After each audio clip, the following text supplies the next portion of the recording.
On Tuesday, I received the news that Aaron Akabes was in his last hours or days, and he and his wife Shelly were married at BJ, and 4 generations of their family have been a part of this place for all those years. Shelly died in the late fall after a long illness, and Aaron, at the age of 97, and having been married to Shelly for 70 years,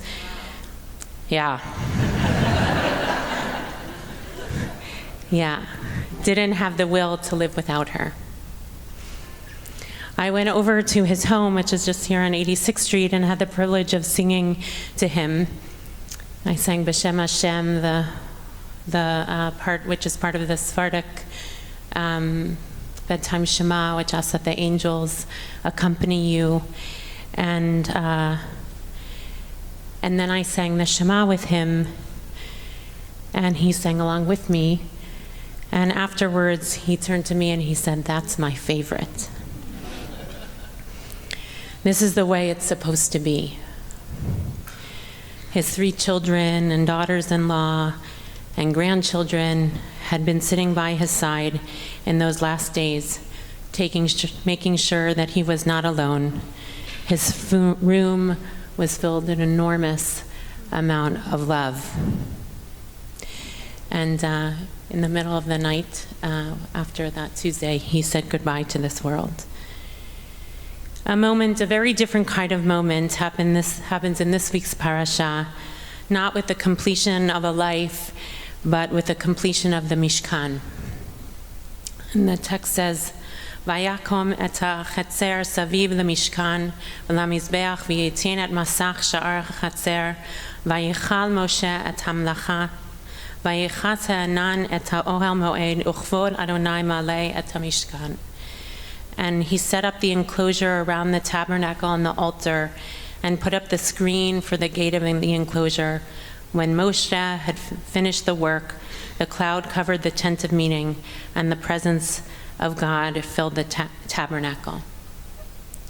The entire sanctuary was filled with God's presence, so much so that Moshe, and next week's parasha, actually doesn't think he can enter. He has to be called in.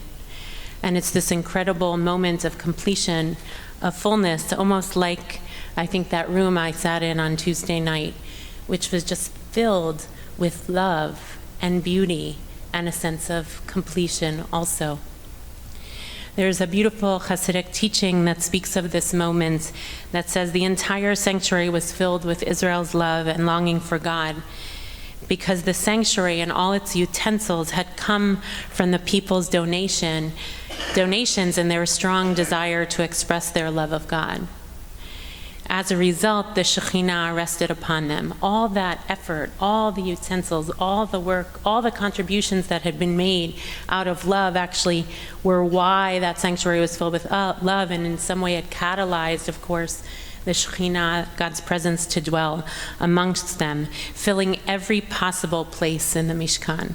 It's a deeply beautiful image that there was nothing without God's presence. It was Malei Kvodo, filled with God's glory.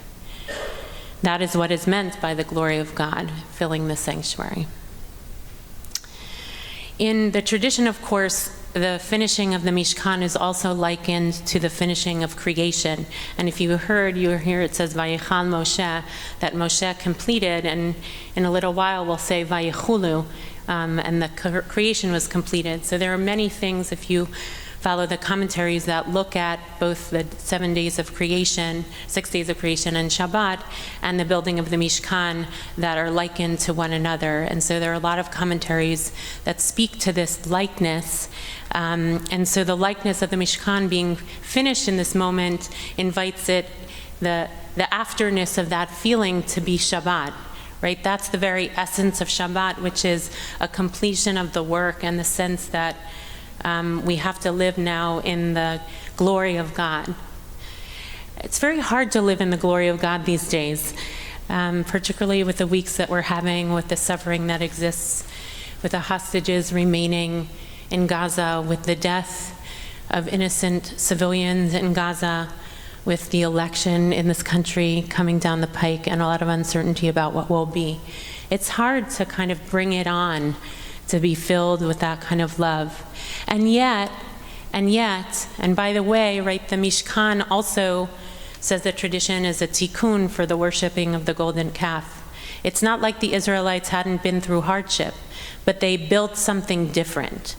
They chose to give from a place of love in order to say there's actually something else to build in the universe.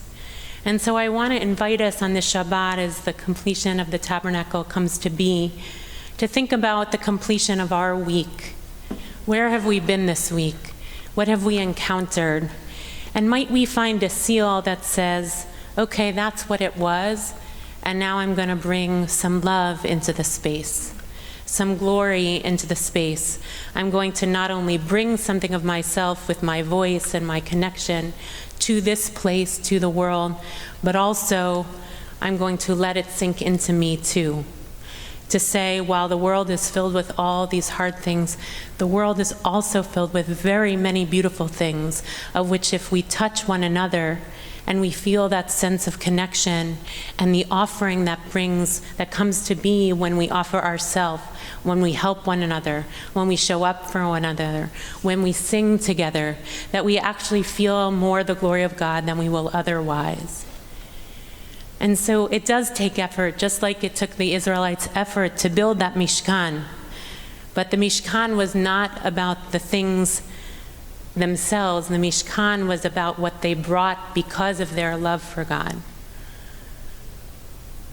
What is your thing that you're bringing this Shabbat?